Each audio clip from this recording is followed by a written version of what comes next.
Hello students. Now we are on question number 3 of exercise 7C, and the statement is which of the following are pairs of equivalent fractions. Students, आपको ये बताना है, आपको fractions का pairs given है, आपको ये बताना है कि कौन सा पेयर इक्विवेलेंट फ्रैक्शन का पेयर है और कौन सा पेयर नहीं है. Which of the following are pairs of equivalent fractions. और इक्विवेलेंट फ्रैक्शंस क्या होती हैं? जो फ्रैक्शंस सेम वैल्यू दें, चाहे उनका न्यूमरेटर और डिनोमिनेटर पार्ट डिफरेंट हो, लेकिन आफ्टर सॉल्विंग जो वैल्यू है वो सेम आनी चाहिए. And students, in the introduction video we discussed that जब भी हमें ये चेक करना हो कि इक्विवेलेंट फ्रैक्शंस हैं या नहीं हैं, हमें कौन सा मेथड को फॉलो करना है? Cross multiplication method. So students, मैं किसको मल्टीप्लाई करूंगी? 1 को 27 से एंड 9 को 3 से. 27 वन जा 27 एंड 9 थ्री जा क्या होता है? 27. So students, both the values are equal. 27 is equals to 27. So answer क्या आएगा? Yes, this pair is of equivalent fraction. Yes, ये pair जो है equivalent fractions का pair है. तो yes, equivalent. Okay, now come on B part. 6 by 5, 28 by 35. So students, cross multiplication method क्या कहता है? 6 को मल्टीप्लाई करेंगे 35 से और 28 को मल्टीप्लाई करेंगे 5 से. तो मल्टीप्लाई करते हैं. 6 5 जा 30, 6 3 जा 18 और 3 21, 5 8 जा 40, 5 2 जा 10 और 4 14. So first answer is 210. Next product is 140. Both are not equal. So this pair is not equivalent fractions pair. So answer is no. So students, there are total 4 parts in this question, and rest of the 2 parts you will try by yourself. Now come on our next topic, which is simplest form of a fractions. fractions का simplest form study करेंगे students हम. और simplest form क्या होती है एक fraction की? Let's come.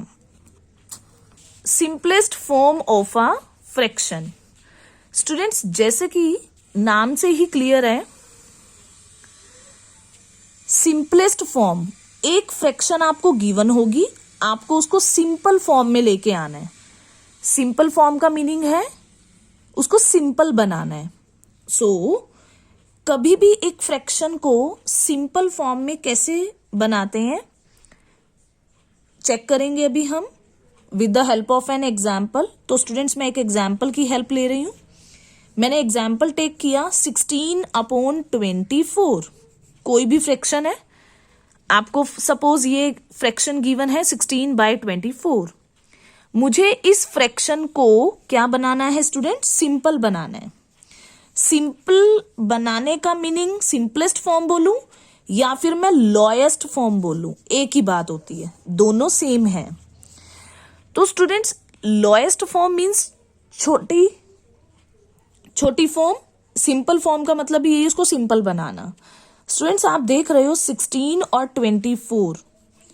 आपको जब भी इसको सिंपल बनाना है, आपको इन दोनों का HCF फाइंड करना है. HCF कैसे फाइंड करते हैं students? You all knows about, because we studied already HCF and LCM in first term.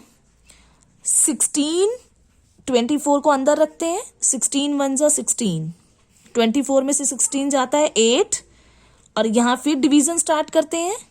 और जो प्रीवियस डिवाइजर होता है उसको हम डिविडेंडो टेक कर लेते हैं. और 8 के टेबल पर 16 कब आता है?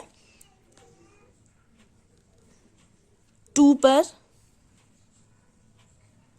एंड स्टूडेंट्स रिमाइंडर क्या आ गया 0, और जहां रिमाइंडर 0 आ जाता है वो वाला डिवाइजर हमारा क्या बन जाता है HCF. सो इन दोनों का HCF कौन है 8. HCF कौन हुआ 8 हो गया. सो स्टूडेंट्स HCF का मतलब हाईएस्ट कॉमन फैक्टर. अब जब मैंने इनका हाईएस्ट कॉमन फैक्टर 8 है तो हमने इन दोनों नंबर्स को 8 से क्या कर देना है डिवाइड कर देना है. स्टूडेंट्स अगर हम 16 को 8 से डिवाइड करते हैं, 8 के टेबल पर 16 कब आता है 2 पर, और 8 के टेबल पर 24 कब आता है 3 पर. और आप देख रहे हो स्टूडेंट्स मेरे पास आंसर क्या आ गया 2/3.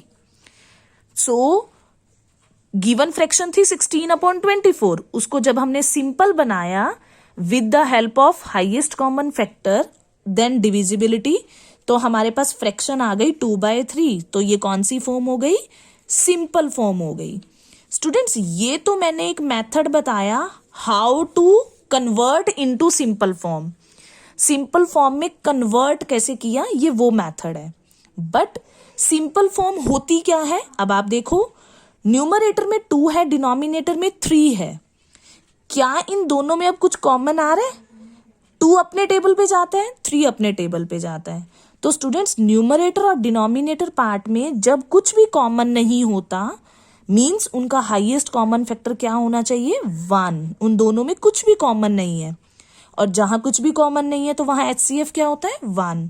सो स्टूडेंट्स जिन फ्रैक्शंस में हाईएस्ट कॉमन फैक्टर सिर्फ हमें 1 मिले, या मैं ये बोलूं कि कोई भी कॉमन फैक्टर ना मिले, ऊपर भी न्यूमरेटर 2 है अपने टेबल पे जा रहा है, डिनोमिनेटर 3 सिर्फ अपने टेबल पर जाता है, दोनों एक दूसरे के टेबल पर नहीं डिवाइड हो रहे, तो स्टूडेंट्स इन दोनों में कुछ भी कॉमन नहीं है. तो जिन फ्रैक्शंस में कुछ भी कॉमन नहीं होता that fractions are that form is called simple form. And that fractions we can say that fraction is in the simple form. So now let's come on the definition. A fraction is said to be in the simplest or lowest form. एक fraction को आप simplest form में कब बोलते हो? If its numerator and denominator have no common factor other than 1. Means उनके numerator और denominator में कुछ भी कॉमन नहीं होना चाहिए 1 के अलावा, और 1 के अलावा कुछ भी कॉमन ना होना मींस उनका जो HCF है वो क्या होना चाहिए 1. HCF of its numerator and denominator is 1. So this is the definition. Definition तो हो गई कि कुछ भी कॉमन नहीं होना चाहिए 1 के अलावा. और कन्वर्ट कैसे करते हैं, मैथड क्या सीखा हमने पहले उसका HCF फाइंड करना है. अगर कोई भी फ्रैक्शन गिवन है उसको सिंपल में चेंज करना है, पहले उसका HCF फाइंड करो और उस HCF से उस न्यूमरेटर और डिनोमिनेटर को डिवाइड कर दो तो हमारे पास सिंपल फॉर्म आ जाएगी. Any fraction can be converted into its lowest और simplest form by dividing the numerator and denominator by their HCF. So I hope with the help of an example simplest form of a fraction is clear now. So now students let's come on the question number 4 of exercise 7C. And question number 4 of exercise 7C is show that each of the following fraction is in its simplest form. आपको ये बताना है, show करके दिखाना है कि क्या जो आपको फ्रैक्शंस गिवन है क्या वो सिंपलेस्ट फॉर्म में है. और सिंपलेस्ट फॉर्म में कोई भी फ्रैक्शंस कब होती हैं जब न्यूमरेटर और डिनोमिनेटर में 1 के अलावा कुछ भी कॉमन फैक्टर नहीं होना चाहिए. सो ए पार्ट इज 1/7. 1 अपने टेबल पर जाता है, 7 अपने टेबल पर जा रहा है, और 1 सबसे लीस्ट नंबर 1 आ गया, और हमारे पास दोनों में कुछ भी कॉमन होना नहीं चाहिए था. तो स्टूडेंट्स यहाँ कुछ भी कॉमन नहीं है. So yes this is in simplest form. B part is 2/11. 2 और 11, 2 अपने टेबल पर जाता है, 11 अपने टेबल पर जाता है, और स्टूडेंट्स 2 और 11 दोनों के दोनों प्राइम नंबर्स हैं, सिर्फ अपने ही टेबल पर जाते हैं, both are prime number. So there is no common factor, so this is also in simplest form. Yes this is in simple form. Now in C part क्या है 21/10. 21 3 के टेबल पर आता है, 3 7s are 21, और 10 2 के टेबल पर आता है. तो स्टूडेंट्स ये 3 से डिविजिबल हो रहा है, ये 2 से डिविजिबल हो रहा है, तो सेम फैक्टर नहीं आ रहा कहीं भी, so there is no common factor, so this is already in simple form. Now next part 15/91. 15 आता है स्टूडेंट्स 3 के टेबल पर और 5 के टेबल पर, और 91 ऑड नंबर है, ये हमारे पास आता है 13 के टेबल पर और 7 के टेबल पर. So there is no common factor. And the last part you will try yourself. So students, question number 4 is complete. Now you have to understand first 4 question with the help of given videos and write all the questions on your fair notebook. Thanks and have a nice day.